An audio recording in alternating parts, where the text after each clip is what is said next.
National Weather Service in Peachtree City has issued a severe thunderstorm warning for northwestern Cherokee County in north-central Georgia, southwestern Gilmer County in north-central Georgia, east-central Gordon County in northwestern Georgia, Pickens County in north-central Georgia, until 6:15 p.m. Eastern Daylight Time.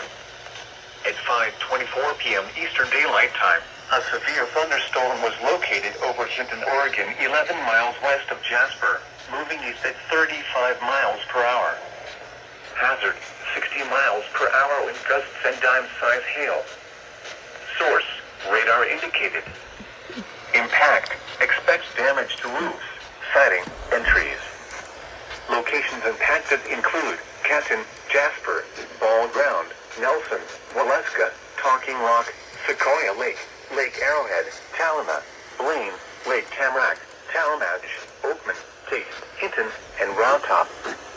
For your protection, move to an interior room on the lowest floor of a building. If you see wind damage, hail or flooding, wait until the storm has passed, and then call the National Weather Service toll-free at 1-866-7-634-466 or tweet us your report at NWS Atlanta.